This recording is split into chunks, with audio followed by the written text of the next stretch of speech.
Hello मेरे प्यारे बच्चों, कैसे हो आप। और मैं हूं आपका के सर, लेके आया हूं आज बड़ा इंपॉर्टेंट वीडियो। क्या है ये वीडियो, कैसा है वीडियो, क्या मिलेगा आज हमको, ये बताऊंगा मैं अभी आपको थोड़ी देर में। Yes guys, now it's high time that you are doing a revision for your board examination.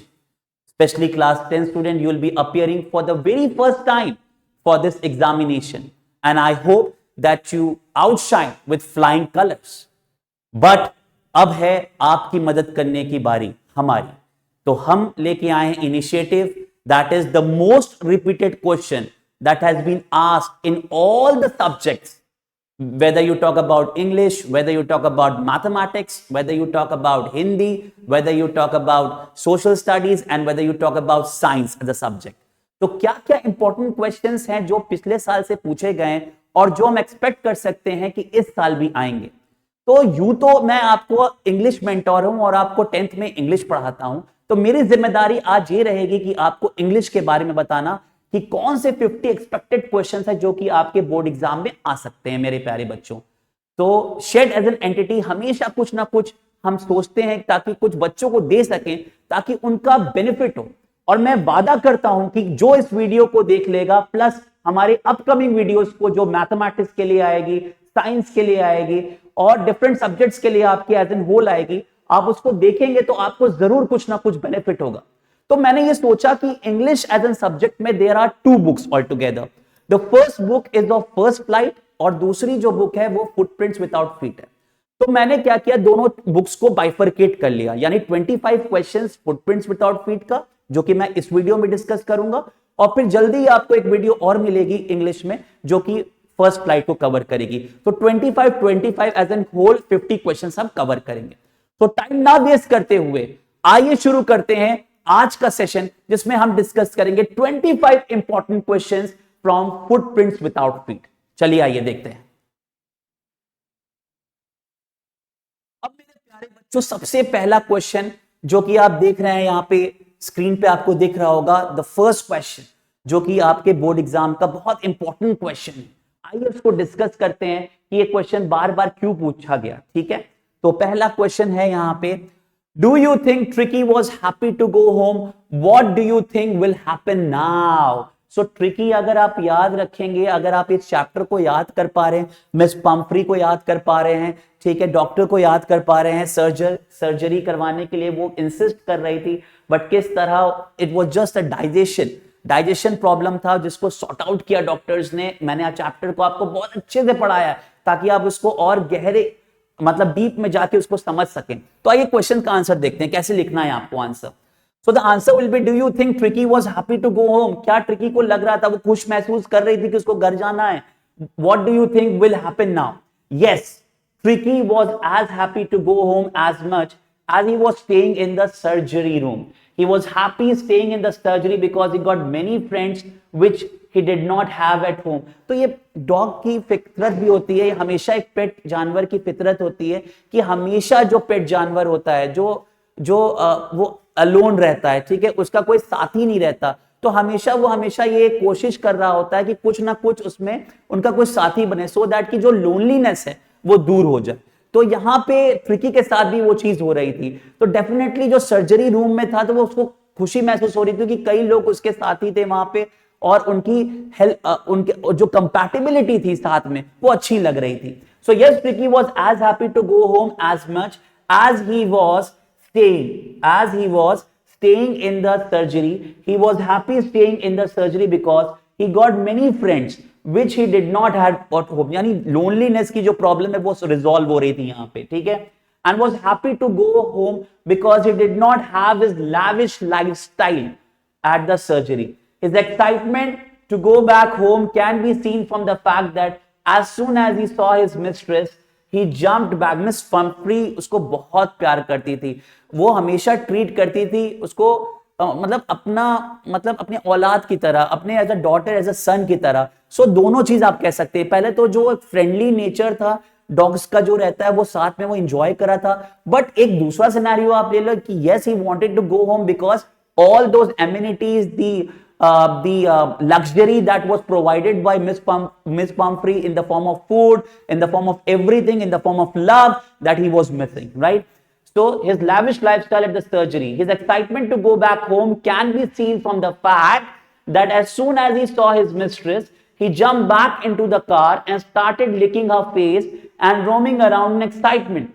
I think now he will be fine at home as well, because earlier Mrs. Pumphrey did not take Mr. Harriet's advice seriously, which led to Tricky's hospitalization. अब ये देखिएगा, mister Harriet ने उसको समझाया था, बार बार कहा था कि मिस पम्फ्री इतना मत खिलाइए उसको, बिकॉज ब्लॉटिंग हो जाएगी, ठीक है, and that was the case.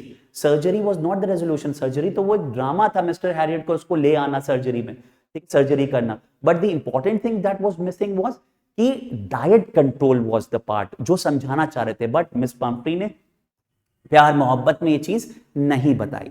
The next important question जो मुझे लगता है कि एग्जाम्स में आपके पूछे जा सकते हैं, बहुत इंपॉर्टेंट क्वेश्चन. हैरी सिंह, ठीक है, आपके एक फेवरेट कैरेक्टर जो बार बार मैं आपको पढ़ाता रह रहा हूं और आपको ये सुनने को मिल रहा है कि हैरी सिंह पे क्वेश्चन सर जरूर आता है, हर बार एग्जाम्स में आता है कि थीफ किस तरह उन्होंने चेंज किया, क्या चीज हुई. तो हैरी सिंह कौन था? पहले तो थीफ था, ठीक है. अब कौन उसको चेंज करेगा? अनिल चेंज करेगा. कौन चेंज करेगा बच्चों? अनिल चेंज किया. तो आइए क्वेश्चन को देखते हैं और फिर इसका रेजोल्यूशन देते हैं कि क्या होता है इस वाले पर्टिकुलर क्वेश्चन में, ठीक है. इसमें कुछ ऐसे वर्ड्स भी आएंगे जिसको मैं अंडरलाइन करूंगा जो आपको और अच्छा डिटेल में बताएगा, ठीक है. क्वेश्चन देखते हैं हम, ठीक है. A thief in Harry Singh changed into a good human being. How far was Anil's considerate? अब यहां पे बच्चे फंसेंगे इस वर्ड को देख के कि कंसिडरेट का मतलब क्या होता है. मेरे प्यारे बच्चों, कंसिडरेट का मतलब है किसी को तकलीफ नहीं पहुंचाना. You don't have to, you have to be kind, you don't have to create a problem for other person. उसको हम कहते हैं कंसिडरेट, ठीक है. Nature responsible for this transformation. तो क्वेश्चन का आंसर देखिएगा. Harry Singh was an experienced thief who had robbed मतलब चोरी किया था पहले in the past many people at such a tender age. Tender मतलब a very small age, right, of 15 years. 15 साल से चोरी करने में एक्सपीरियंस हो रहा था, ठीक है. He joined Anil as a cook with a motive of stealing money. तो वो पर्पस क्या था अनिल के वहां ज्वाइन करना? That he has to steal something और the other, right. That was the purpose that he went to Anil's house. He became a cook, ठीक है. वहां पे कुक का वो भेष बदल के आया, बट उसका मोटिव क्या था? चोरी करना, right. He joined Anil as a cook with a motive of stealing money, but Anil was a kind and considerate. फिर आया ये शब्द considerate. Considerate का मतलब अगेन मैं प्यारे बच्चों कहूंगा किसी को हानि नहीं पहुंचाने को हम कहते हैं considerate, right person. He employed Harry Singh and taught him how to cook. He trusted him like his younger brother. He was always sympathetic. Sympathetic मतलब प्यारपन, अपनापन देना, ठीक है, सहानुभूति किसी के साथ रखना. Harry Singh found it was difficult to rob such a good human being. He stole money, but his consequence मतलब होता है बच्चों कि अंदर की आवाज जो बार बार आपको एहसास दिलाए, ये कहते कि आप जो काम कर रहे हो, आपने चोरी कर ली, फिर आपको ये बता रहा है कि नहीं नहीं जो मैंने काम किया वो गलत किया, बिकॉज वो आदमी सही है, ठीक है, वो औरत सही है. उस वजह से इसे हम इस वर्ड को याद यूज करेंगे. मैं हमेशा बोलता हूं जब आप क्वेश्चंस बनाएंगे, जब आप क्वेश्चन लिखेंगे, तो आपके सेंटेंस में कुछ ना कुछ नए वर्ड्स होने चाहिए जिससे कि आपकी कॉपी दूसरे बच्चों से डिफरेंट लगे, और वही इंग्लिश का मूल मंत्र है, वही नंबर आपको दिलाएगा. Did not allow him to run away मतलब उनके इनर आवाज ने ये बात कही कि वो इस अनिल को चीट ना करे और उसको धोखा ना दे. बहुत इंपॉर्टेंट क्वेश्चन है. जितने भी क्वेश्चंस हैं विद पीपीटी ये आपको मैं भेज दूंगा, ठीक है. You will get an copy of that. Link description के नीचे भी आपको ये मिल जाएगी पीपीटी, सो आपको कोई घबराने की बात नहीं है, ठीक है. Now the next question coming up for you is why had Fowler wanted to meet Ausable. ये बहुत इंपॉर्टेंट डिटेक्टिव के ऊपर ये पूरी बेहतरीन कहानी है, ठीक है, जिसमें ऑसिबल, ठीक है, और फॉलर हैं, ठीक है, और एक चोर आएगा. जो मैंने पूरा स्टोरी में आपको बता रखा है कि बालकनी के कंसेप्ट को किस तरह बेवकूफ बनाता है यहाँ पे दिमाग लगा के, ठीक है. फॉलर कौन था? Fowler was just a writer. He wanted to meet Ausable because he was expecting कि वो जेम्स बॉन्ड कैरेक्टर टाइप होगा, बट ऐसा ऑसिबल नहीं था. वो मोटा था, पेट बाहर आ रहा था, ठीक है. वो just I mean he was not looking like a detective, but उसका दिमाग जो था वो बहुत तेज था, ठीक है. That's the fact. So Fowler was a writer and he had wanted to meet Ossible. A renowned, renowned मतलब जाना पहचाना, जिसका नाम बहुत हो, ठीक है, secret agent. Fowler wanted to know how Ausable tackle, tackle मतलब होता है किसी चुनौती को आपको सही करना, ठीक है, फेस करना, that's called tackling. Dangerous situations, he was disappointed, अफसोस था when he saw Ossible as he didn't look like what Fowler thought a secret agent should look like। मैंने आपको पहले ही बताया, जो दिख रहा था, जो एक्सपेक्ट कर रहा था, जो एक्सपेक्टेशन थी, वो उस पर खरा नहीं होता था। वो समझ रहा था जेम्स बॉन्ड जैसा कैरेक्टर होगा, स्मार्ट सा कैरेक्टर होगा, बट ऐसा कैरेक्टर नहीं था मेरे प्यारे बच्चों। नेक्स्ट क्वेश्चन इसी से सीबीएसई 2014 में पूछा गया question, describe Fowler's reaction after entering Ausable's hotel room. क्या एक्सपीरियंस किया फॉलर ने जब पहली बार वो ऑसिबल से मिला? तो क्वेश्चन का आंसर ये होगा, इनिशियली यानी पहले स्टार्टिंग, ठीक है, Ausable got a shock to see Max in his room, ठीक है, but he remained calm. Max also had a pistol with him, so Ausable didn't try anything fishy, fishy मतलब बेकूफी वाला कोई काम उसने पहले नहीं किया, ठीक है। He just kept his cool and fooled Max by using his brain to invent stories। और वो स्टोरी क्या थी बच्चों? बालकनी वाली, कि मैं बार बार कह चुका हूं होटल मैनेजमेंट से, क्यों मेरी बालकनी को क्लोज नहीं करते हो, बट क्या बच्चों ऐसी कोई बालकनी थी? बिल्कुल नहीं, ऐसी कोई बालकनी नहीं थी। और मैक्स उसकी जाल में फंस जाता है ऑसिबल के कहने पे और पीछे कूद जाता है। जैसे ही कूदता है तो उसका एंड हो जाता है, ठीक है। Moving on to the next question, Why did Mac's face turn black with anger? What did he want Ossible to do? तो सीक्रेट डॉक्यूमेंट्स लेने आया था वहां पे, ठीक है, बट यहां पे मैक्स ने उसको बेवकूफ बनाया, प्रिटेंड किया कि कोई पुलिस वाले तुरंत आ रहे हो, जिसकी इंफॉर्मेशन उसने पहले ही दे रखी थी, ठीक है, और इसको अपनी जाल में फंसा लिया। क्वेश्चन क्या कहता है? Mac's face turned black with anger because he felt that his plan of extracting the important document, जैसे बार बार कहता हूं मैं, क्वेश्चन में क्या है इंपॉर्टेंट है? डॉक्यूमेंट लिखना, ठीक है, डॉक्यूमेंट लिखेंगे तो ही आपको नंबर मिलेगा, यहां पे नहीं लिखेंगे तो आपको नंबर नहीं मिलेगा। Document from Ausable was in danger of failing due to the knocking on the door, घबरा गया था, बार बार दरवाजे पे क्या हो रहा था? आवाज सी आ रही थी, और उसको लगा कि कहीं पुलिस तो नहीं आ गई, कैसे पुलिस को पता चल गया? बट क्या वो पुलिस थी? नहीं, वो एक वेटर था। बट यहां पे दिमाग लगाया, किसने दिमाग लगाया? ऑसिबल ने, राइट, और मैक्स को अपनी जाल में फंसा लिया। Danger of failing due to the knocking on the door, which Ossible identified as the police, ठीक है, he wanted Ossible to send the police away। तो ये बार बार ये मैक्स उससे कह रहा था, बट वो कह रहा था अनफॉर्चुनेटली मैंने पहले ही बता रखा है ये चीज कि अगर मुझे मेरी सेफ्टी के लिए कोई ना कोई मेरे पास आता रहता है तो प्लीज मुझे पुलिस सुपरिटेंडेंट की सुविधा दे, बट सही में कोई ऐसी पुलिस नहीं थी। Next question, Why did Ossible frame the story of balcony? क्यों उसको लगा कि इस स्टोरी के जाल में फंस जाएगा? क्योंकि सिंपल सी बात है, वो चाहता था मैक्स उसको आया है मारने तो मैक्स को मार दे सीधे, ना उसके कोई दुश्मन रहेंगे ना उसको कोई परेशान करेगा, सिंपल सी बात है। तो क्वेश्चन का आंसर लिखेंगे, Ossible framed the story of the balcony to counter, counter मतलब होता है टू फेस, किसी को फेस करना, ठीक है, the use of a pistol by the rival, rival मतलब आपसी दुश्मनी, ठीक है, secret agent Max to threaten him। The rival would have been able to get the important report about the new missiles, ठीक है, new document missiles थी, if Ossible had not connected the story, ठीक है, but अगर सी story थी कि उसके जाल में फंस जाता और बालकनी से कूद जाता है। Coming up, the next question, question number 7 for you. What information did Ossible give about the imaginary balcony? Why did he so? CBSE 2013 में ये क्वेश्चन पूछा गया, ठीक है बच्चों। Ossible again created a detailed description of how his room was a part of bigger apartment and how the next room had a direct connection with the balcony। Balcony is the word, ये आपके उसमें पूरे answers में आना चाहिए। अगर ये शब्द ही नहीं आएगा तो आपका क्वेश्चन में आपको नंबर नहीं मिलेगा। सो प्लीज मेक श्योर कि ये चीज आनी चाहिए। His statement that somebody else had also broken into his office through that balcony made it a convincing story। एक अच्छी स्टोरी सी बन गई, ठीक है, और उस स्टोरी में कौन फंस गया? मैक्स फंस गया। इतनी कन्विंसिंग पावर थी, मैंने बोला कि ऑसिबल का जो लुक था वो इतना स्मार्ट नहीं था, बट उसका दिमाग बहुत तेज था।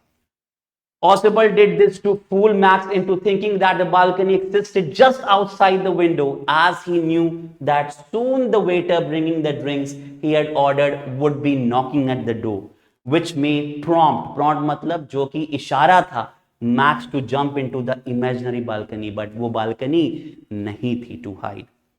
Next question, that is question number 8 coming up. Why did Max scream shrilly? Shrilly मतलब कैसी आवाज है? Obviously कोई ऊपर से अगर नीचे कूदेगा तो चीख ही आएगी. दैट चीख के बारे में बात कर रहा है. और वो क्या हुआ? डेथ हो गया. कोई 8वें फ्लोर से कूद जाए और वो भी उसको पता नहीं है, वो इमेजिन कर रहा है कि नीचे बालकनी होगी, बालकनी नहीं है, ऑब्वियसली उसकी मौत हो जाएगी. Right? So why did Max scream shrilly when he dropped to the balcony?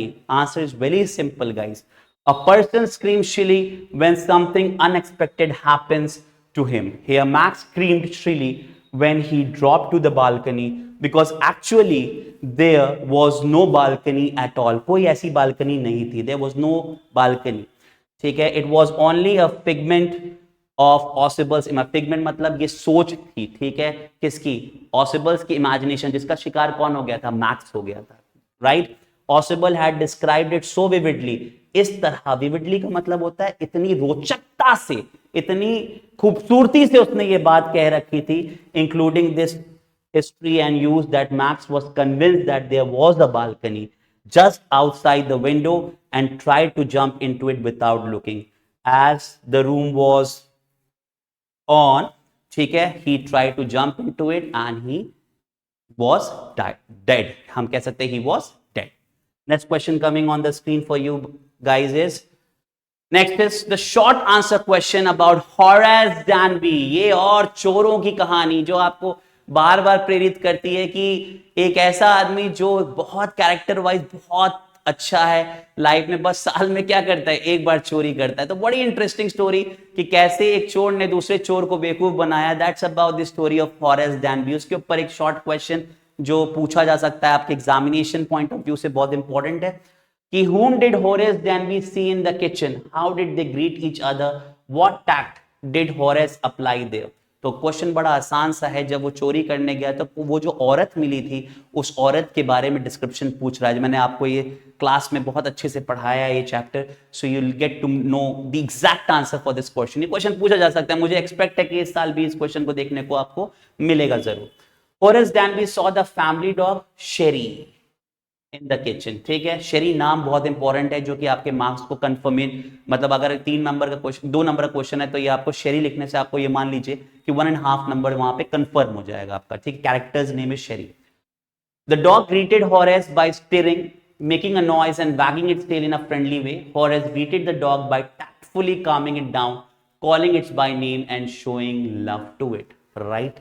तो यहाँ पे पहला इंसिडेंट, जब वो घर के अंदर घुसता है तो उसको क्या मिलता है? तो दैट वाज अ डॉग. ठीक है? उस डॉग के बारे में पूरा डिस्क्रिप्शन है जो कि इस पर्टिकुलर आंसर में मैंने आपको बताया है. Next question, how did Danby prepare for the robbery at शॉर्टओवर Grange? ये बहुत इंपॉर्टेंट क्वेश्चन है. मैंने देखा है ये 3-4 बार पूछे जा चुके हैं. 11, 12, 13, एक 16-17 में भी पूछा गया है, फिर 18-19 में भी क्वेश्चन पूछा गया. तो बार बार एक क्वेश्चन है, इसको 2 वेज में पूछा जा सकता है. तो मैंने दोनों आपको लिख के दिए हैं कि how did Danby prepare for the robbery at शॉर्टओवर Grange, एक ये पूछा जा सकता है, और दूसरा how did Horace Danby plan his robbery. So दोनों क्वेश्चंस डिफरेंट वेज में आपसे पूछे जा सकते हैं बच्चों. तो क्वेश्चन है का आंसर बढ़िया स्मार्ट वे में देंगे, सिंपल वे में देंगे. We have to be very precise when we are writing the answer. Word limit देखना है. अगर 2 नंबर का क्वेश्चन है तो 30 वर्ड्स में ही आना चाहिए. 4 नंबर का क्वेश्चन है या 3 नंबर का क्वेश्चन है, will go to 50-60 words. When we are answering a long question, then we have to make sure we are answering it 100 to 120 words. ये हमें ध्यान रखना है. ठीक है प्यारे बच्चों? Danby always prepared his robberies meticulously. Meticulously मतलब बड़ी चालाकी से, उसको planned way में करता था. ऐसा नहीं कोई रॉबरी करने जा रहा है चलो भाई आज रॉबरी कर ले, नहीं. जब भी वो रॉबरी करता था उसको प्लान्ड करता था कि मतलब ये स्टेप मेरा रहेगा, सेकंड स्टेप मेरा है, थर्ड स्टेप मेरा है, फोर्थ स्टेप. तो उसको प्लानिंग से एग्जीक्यूट करता था. ठीक है? He prepared for the robbery at Shortover Grange by studying the. पहले उसने स्टडी किया, नंबर 1. फिर उसके बाद इलेक्ट्रिक वायरिंग की, फिर उसके बाद पार्क्स एंड गार्डन्स को स्टडी किया. You knew that the family normally lived in the city and knew about the movement of the servants who had gone out that afternoon. He had kept his tool ready, packed in a bag. So he was well prepared. तो जो equipments थे, जो तैयारी थी उसकी बड़ी intact थी. जो इंफॉर्मेशन चाहिए थी, ठीक है, अबाउट दैट हाउस, सर्वेंट्स का दिनचर्या क्या है, उनका स्केड्यूल क्या है, that was all well studied by Horace डैनबी. Next question. What was the passion of Horace Danby and how did he satisfy it? The passion of Horace Danby was collecting, ये question बहुत important है, collecting rare and expensive books. Books पढ़ने के बड़े शौकीन थे Horace Danby, right?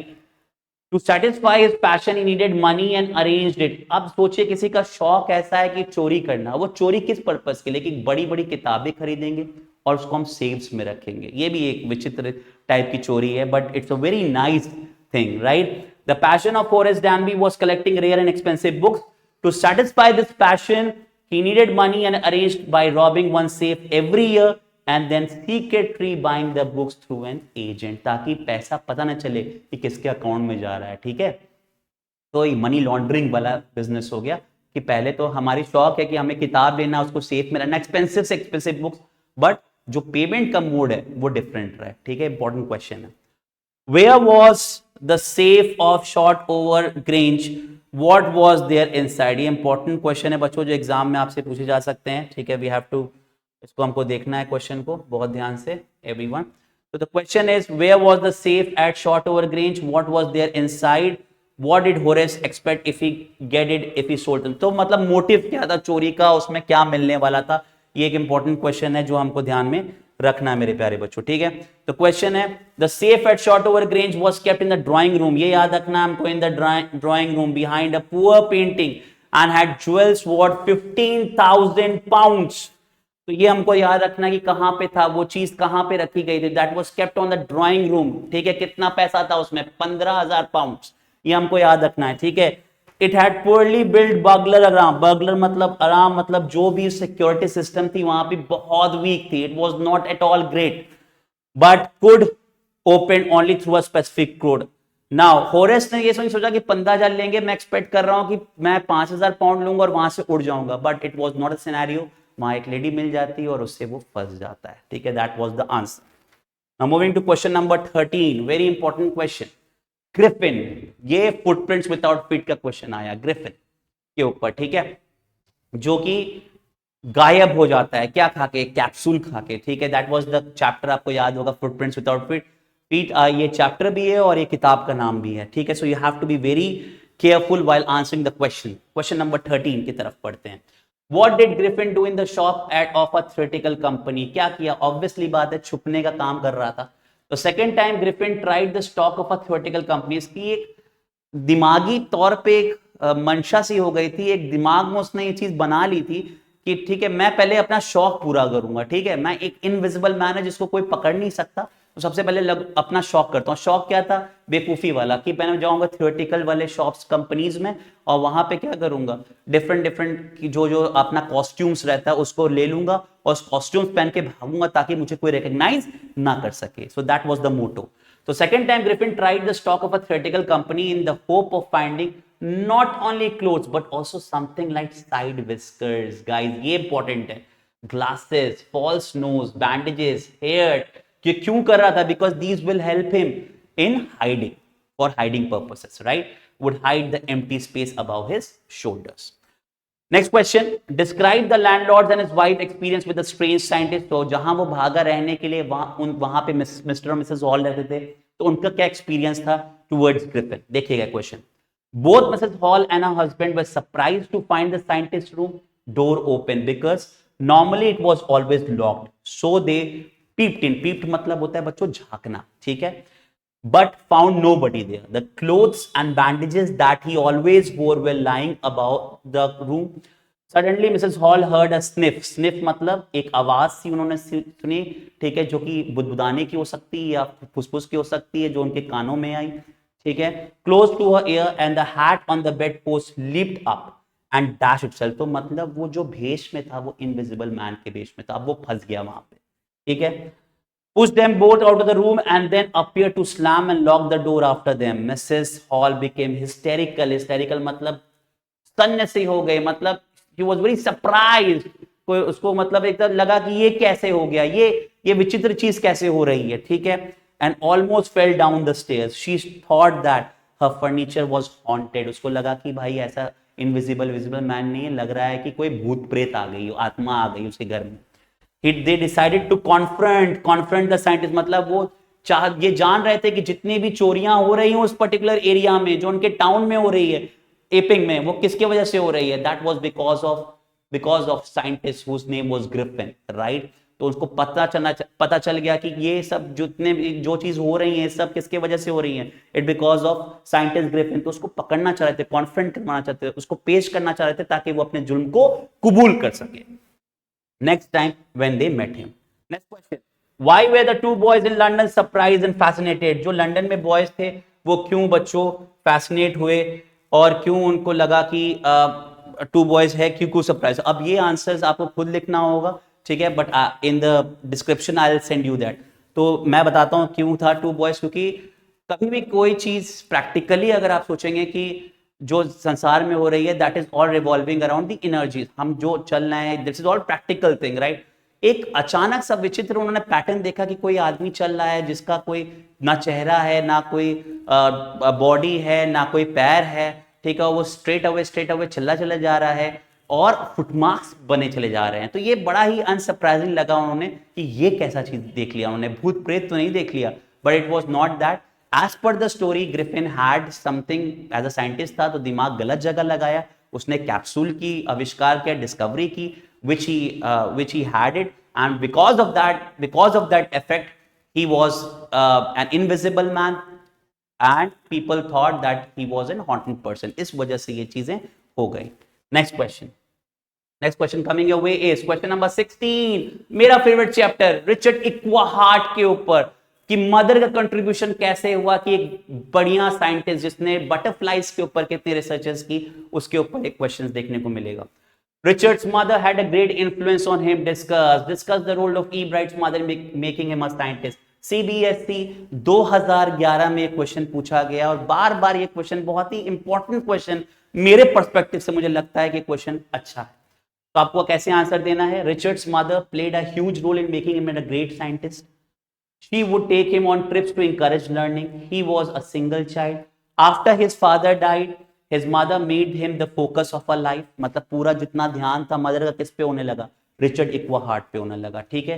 She would buy him all kinds of microscopes, telescopes and other equipments because उसकी रुचि क्या थी उनकी मदर की?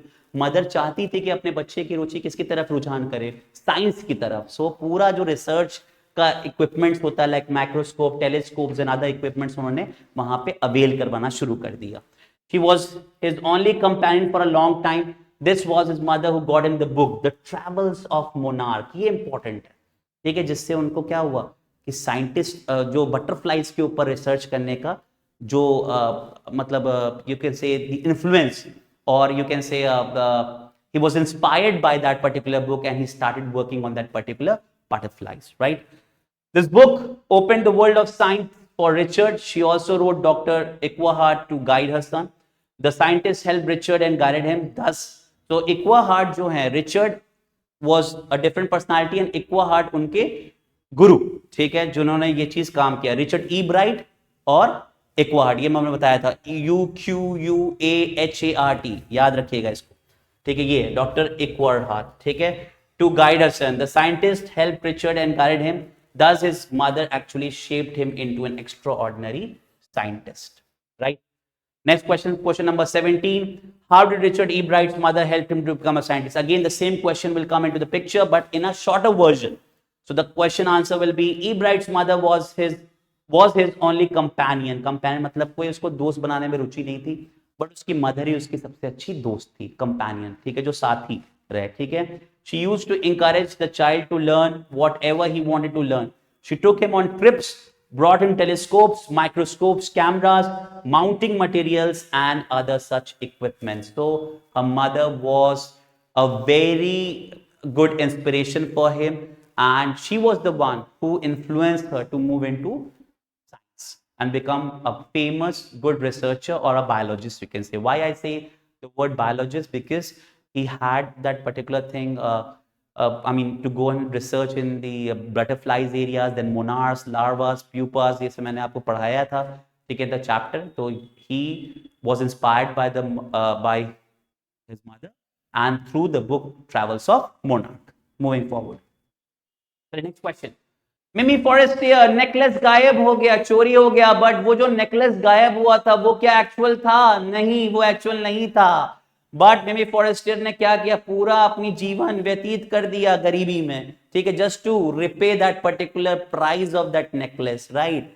सो नेकलेस बहुत इंपॉर्टेंट चैप्टर, उससे 18वां question, Mimi Forestier prove to be a prove friend, इलेडुकेट, इलोसिडेट, कई बच्चे पढ़ते इलेक्विडिएट, नहीं एलोसिडेट, एलोसिडेट मतलब होता है एक्सप्लेन इट थारली, इस चीज को आप समझाइए। सो अब मैं आपसे पूछना चाहूंगा कि क्या मिमी फॉरेस्टियर ने किया? नहीं बच्चों। मिमी फॉरेस्टियर कौन थी? मिमी फॉरेस्टियर, हु वाज मिमी फॉरेस्टियर, ठीक है, she is an very interesting character लिखा हुआ है, ठीक है। तो जो फेस किया, कौन फेस किया? Matilda. Matilda was the one who face the scenario. क्यों? क्योंकि जब स्टार्टिंग में सोच क्या थी, ठीक है, she wanted to become rich, ठीक है, though she was married to a man who was very laborious, जो मेहनत करता था, दिन ईमानदारी से चलता रहता था, बट उसके शौक बड़े थे। किसके? मैटिल्डा के शौक बड़े थे। और वो हमेशा ये बात चाहती थी, हमेशा उसका ये सोच रहता था कि वो अपनी रिच कल्चर लाइफ जिए, राइट। तो उसके मतलब पहले गाउन के लिए उसने ड्रामा किया, तो गाउन आ गया, ठीक है, उसके हस्बैंड ने गाउन ला के दिया, बिकॉज पार्टी थी सुपीरियर्स के वहाँ, तो कहीं मैं बॉल वाले प्रोग्राम में कैसे जा सकती, बॉल वहाँ डांस एंड ऑल दैट करेगा, लोग उनको देखेंगे, पहचानेंगे, तो ठीक है जैसा भी है। तो फिर उसने गाउन किया, फिर उसने बोला कि मेरा नेकलेस नहीं अच्छा लग रहा। उसके हस्बैंड ने सजेस्ट किया कि तुम्हारी जो फ्रेंड है मिमी फॉरेस्टियर, तुम उसका हेल्प ले लो and she would give you something different.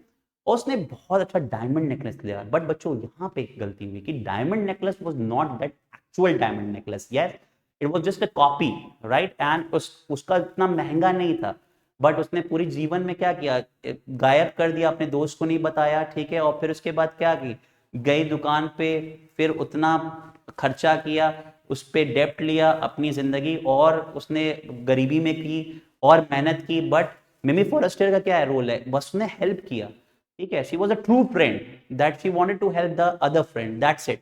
But उसने उसकी वजह से गरीबी हुई, ऐसा गलत बात है, ठीक है।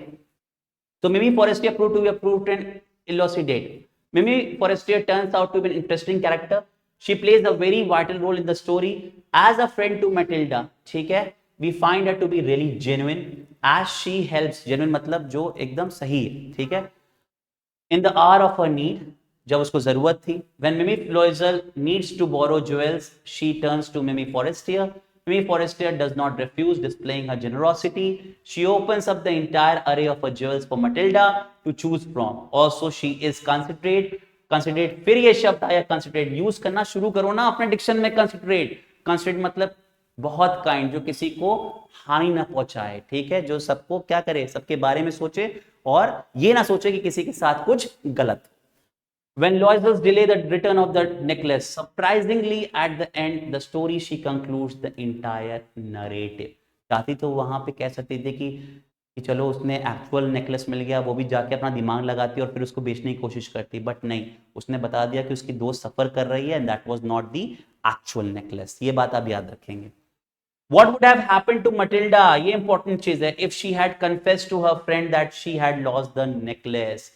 If Matilda would have confessed to her, अगर इसने बात मान ली होती कि जो नेकलेस उसने लिया था उधार पे और उसने गायब कर दिया है, ठीक है, वो प्रेडिक्ट कर रही थी कि यहाँ पे मिमी फॉरेस्टियर जो होगी वो उसको बहुत परेशान करेगी और नेक्स्ट टाइम उस पर ट्रस्ट नहीं करेगी और इसकी जो इज्जत है वो डूब जाएगी। बट ऐसा नहीं होता। बट एज पर कैरेक्टर क्या होता, if Matilda would have confessed to her friend she had lost her necklace, she might have been in lesser trouble. ये हमको लगता है, बिकॉज जो कैरेक्टर हम पढ़े हैं मिमी फॉरेस्टर का, वो ऐसा लगता नहीं है, ठीक है। तो she was a very good person, genuine person. Then what she had to face after having replaced the necklace, her friend would have been definitely been angry with her. Most likely she would have also asked Matilda to replace it, bilkul, and given her the details from where she had brought the necklace and how much it had cost her. Matilda would have thus known the jewels in the necklace were actually not real diamonds. यही बताना चाह रहा हूँ बच्चों, that they were not real diamonds. It would have cost her a far lesser amount to replace it. Matilda would thus have saved herself and her husband of all the trouble they went through life and would have been much better and easier life. तो इतना सारा उसने load लिया, date लिया, अब गरीबी में जिया, ठीक है, छोटे रूम्स में लिया, उनके हस्बैंड को दूसरा जॉब भी देखना पड़ा apart from what he used to do, ठीक है। इतने कष्ट के साथ उसकी जिंदगी निकली। ऐसा नहीं, अगर उसने शायद बताया होता उस समय, मटिल्डा गुस्सा हुई होती बेमी फॉरेस्टर, बट हो सकता है कि वो काई होती है नकली नेकलेस है और इतना उसको खर्चा नहीं करना पड़ता। तो इंपॉर्टेंट कैरेक्टर्स यहाँ पे मी फॉरेस्टर के बारे में पूछा जा सकता है, जो उसकी दोस्त है, ठीक है। मैं स्टार्टिंग में जैसे आपको बताया था, एक मैंने ट्विस्ट किया था, तो उसको ध्यान रखिएगा। मैटिल्डा जो कैरेक्टर है, ठीक है, she was the friend of मिमी फॉरेस्टर। तो मिमी फॉरेस्टर क्या है, जिससे वो नेकलेस लेने गई है, ठीक है, जिसके पास गई उसकी दोस्त। बट मेन कैरेक्टर कौन है, मैटिल्डा है। Matilda is the main character, ये ध्यान रखिएगा, ठीक है। Moving forward, Bholi's chapter is very because it describes about the women power, the women empowerment के ऊपर ये कैरेक्टर है भोली, जो कि बचपन से स्टैमर करती है, लोग उसका मजाक उड़ाते हैं, बट फाइनली वो स्टैंड लेती है दहेज प्रथा के खिलाफ, the dowry system, against the dowry system, and how she becomes a role model for her teacher. That's an very important role, ठीक है। What filled Bholi a dumb cow with a new hope in her? ये question बहुत अच्छा है कि होते हैं ना बच्चे जो स्टैमर करते हैं और कभी कॉन्फिडेंस में लो करते हैं, तो डम काउ का मतलब क्या होता है, चुपचाप, बट उनके अंदर बहुत कॉन्फिडेंस रहता है। बट यहाँ पे डम काउ कैसे बोला गया, अब देखिएगा ये question. Bholi's first day of school brought a hope of a new life. उसको लगा कि पहले दिन वो स्कूल गई है, कुछ ना कुछ नया सीखेगी, गांव में नया स्कूल खुला था, ठीक है, तो अब उसको भेजा गया वहां पे, ठीक है। पुराने कपड़े ना पहने, भाई उनकी भी फादर की बड़ी इज्जत थी, तो ना पहना जाए, तो उन्होंने उस चीजों को सही किया, ठीक है। But she had found a loving and kind teacher. वहां जो टीचर की कंपैटिबिलिटी मिली, जो टीचर उसके साथ मिली, that was fantastic and all was set there, right. The teacher had inspired her, उसको इंस्पिरेशन मिला अपने टीचर से, and given her a book and made Bholi feel confident about himself. तो जो किताब टीचर ने दी, उससे सब कॉन्फिडेंस जो था, जो मोरल था, वो बच्चों और बढ़ गया। और धीरे धीरे भोली ने ये चीज सीख ली कि जो है वो किताब के अंदर है, अगर हम मेहनत करें, किताब पढ़ें, तो we can change lifes. Next, how did Bholi's teacher play an important role in changing the course of her life? Very important. Yeah, teacher was the inspiration for Bholi always. Bholi's teacher played an important role in changing the course of her life. She was polite and friendly, which touched the heart. She encouraged her every time and was affectionate. Affectionate मतलब जो हमेशा उसका ध्यान रखती थी. The teacher transformed her into a confident person who could read, write, and speak clearly. This gave her the required confidence.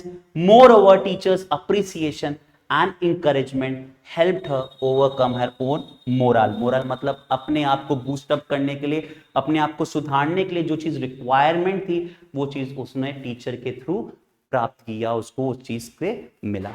Next, 22nd question about Bholi is Bholi choose a dignified life of service rather than surrendering herself to a greedy old man. Vishambar से शादी होने वाली थी, ठीक है, ना करके उसने बोला कि डाउरी सिस्टम के खिलाफ वो लड़ी और एक अच्छी इज्जत भरी, डिग्निफाइड मतलब इज्जत भरी जिंदगी उसने आगे व्यतीत की। Education proves the required stimulus to overcome one's personal barriers. Explain the role. ये क्वेश्चन बहुत इंपॉर्टेंट है और ये मेरा फेवरेट क्वेश्चन, अगर मैं बोर्ड का पेपर बना रहा हूँ 2024-25 का, वैसा नहीं बना रहा, बट बच्चों ये क्वेश्चन जरूर दूंगा, ठीक है। It's one of the important questions in your text book. Education is the answer to all social ills. जितनी भी सोशल बीमारियां हैं, जैसे कि दहेज प्रथा, डाउरी, दुनिया भर की जितनी प्रॉब्लम्स हैं, उसका सिर्फ एक सोल्यूशन है, that is your education, right. Illiteracy and ignorance brings nothing, ठीक है, अनपढ़ता, ठीक है, और किसी को इग्नोरेंस कर देना, किसी को धिक्कार देना, ठीक है, ये सब क्या लगती है, और गरीबी की तरफ बढ़ती है, ठीक है। Suffering and misery. Bholi lacks confidence initially because of her disabilities. She is silent, timid.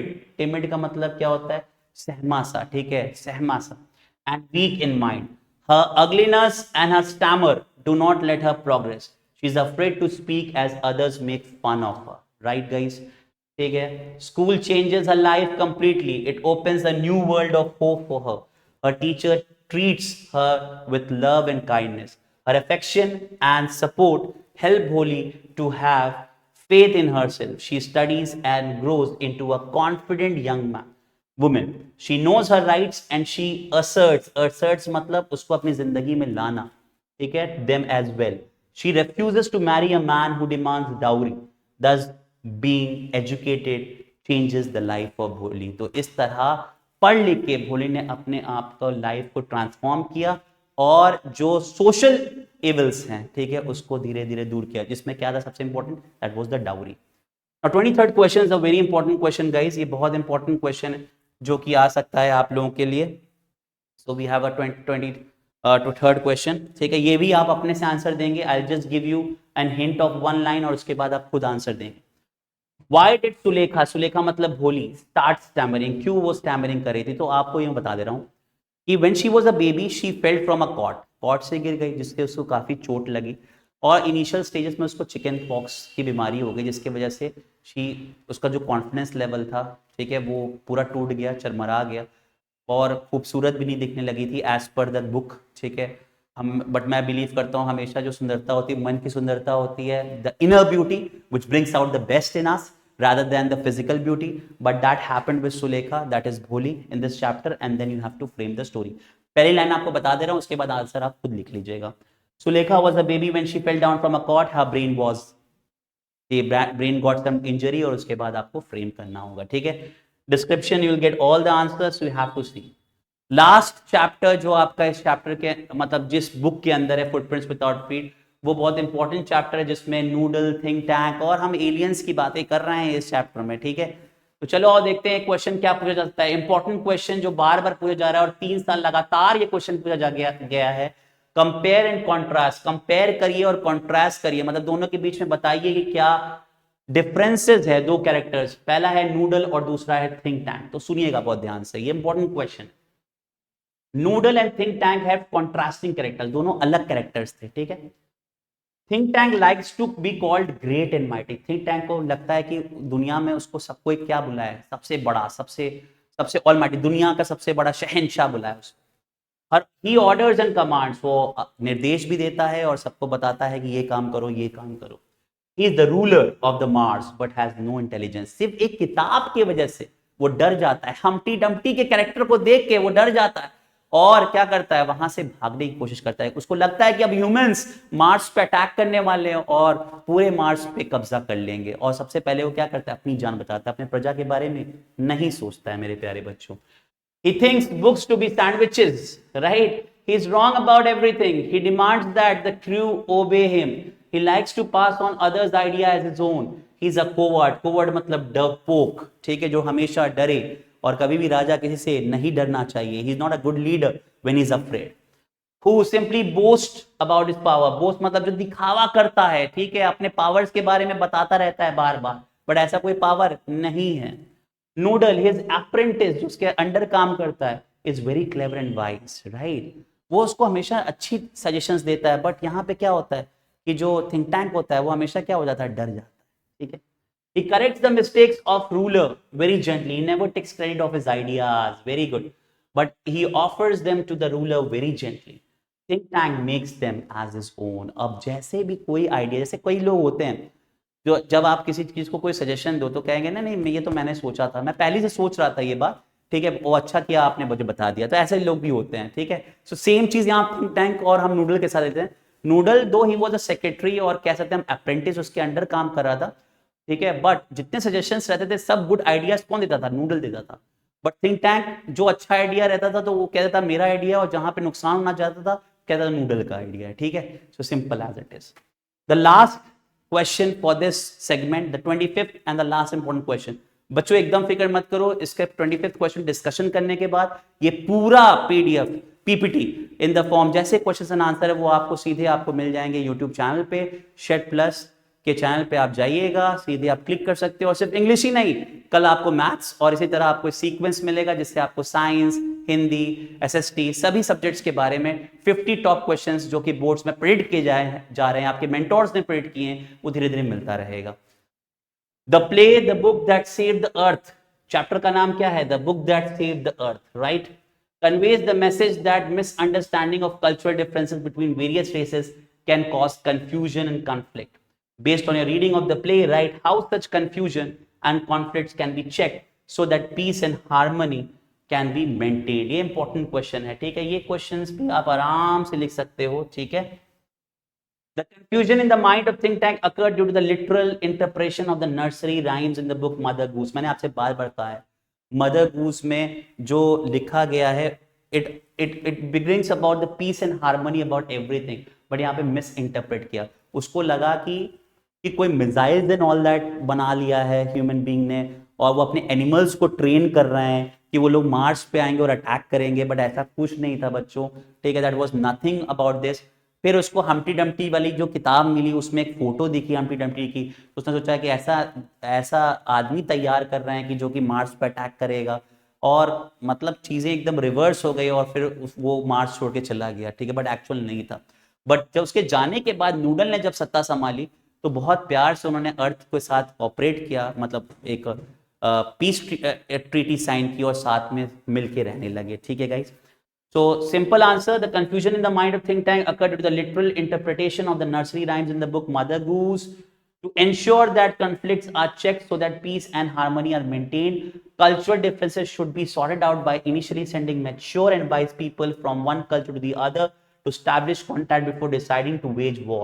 हमेशा बेटा जब भी ये बात याद रखना, जब भी कोई इसको रिलेट किया गया है, जब भी हर कंट्री पहले चाहेगी कि नेगोशिएट करे या बातचीत करके रेजोल्यूशन निकाले, कोई भी कंट्री नहीं चाहेगा तुरंत वॉर पे जाओ।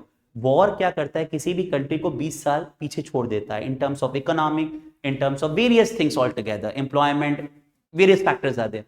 बट जब बातचीत करके रेजोल्यूशन निकलता है, that that becomes a good thing for both the countries all together. उनकी ट्रेडिंग रिश्तों, इनकी इकोनॉमी, इनको सब कुछ बढ़ाने, एम्प्लॉयमेंट, सब कुछ धीरे धीरे बढ़ता चला जाता है। तो war is the last option, first we have to negotiate and we have to take a war. अगर वो अच्छा आदमी वहां भेजा होता और उसने सही मैसेजेस कन्वे किए होते तो शायद वो मार्स से भागने की जरूरत नहीं पड़ती, और अर्थ और मार्स में वैसे भी सब कुछ ठीक था, ठीक है।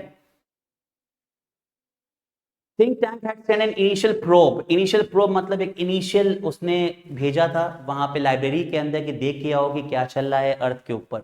But the crew members of the probe were not sufficiently, बिल्कुल गाइस जो भेजा जिन लोगों को वो एकदम ही विपरीत निकले, डिफरेंट निकले, उन्होंने और पैनिक क्रिएट कर दिया और उनको लगा कि अब वॉर की तैयारी चल रही है, ठीक है। To understand the earth's culture, that is why they literally interpreted the nursery rhymes and caused misunderstanding in the mind of think tank. So guys, these were all the questions that were prepared by us, ठीक है। ये हमारे पूरे जितने भी questions थे आपने यहाँ पे देखे, ठीक है। These were all the 25 questions that were discussed by me. Guys I just want you कि एक बार फिर से इस वीडियो को, अगर बार बार लास्ट मोमेंट आपके पास टाइम है, रात में सोते वक्त, any time you feel like class 10 boards, please एक बार चेक करिएगा कि 25 जो क्वेश्चंस, इंपॉर्टेंट क्वेश्चंस सीबीएसई ने जो बोले हैं वो ये 25 क्वेश्चंस थे जो फुटप्रिंट्स विदाउट फ्रीड के। जल्दी मैं एक वीडियो लेके आऊंगा जिसमें मैं 25 क्वेश्चंस और डिस्कस करूंगा, and that questions will comprise of first flight. First flight से आपको 25 क्वेश्चंस देखने को और मिलेंगे। कल प्लीज मत मिस करिएगा, मैथमेटिक्स के 25 क्वेश्चंस अभिजीत सर लेके आएंगे और हम ये सिलसिला आगे बढ़ाते रहेंगे आपके बोर्ड्स तक, बिकॉज हमारा ऑब्जेक्टिव है इस बार रुकेंगे नहीं, ठीक है, इस बार सिर्फ आगे बढ़ेंगे और फिर पिनिकल क्रिएट करेंगे। मैं याद दिलाता चलूं सभी पेरेंट्स और सभी स्टूडेंट्स को कि thank you for your support, always for trusting shed and believing in us. We will keep striving hard to bring out the best in us. So keep learning, be in touch with us, and do like and share this video. Thank you so much, guys. Thank you so much.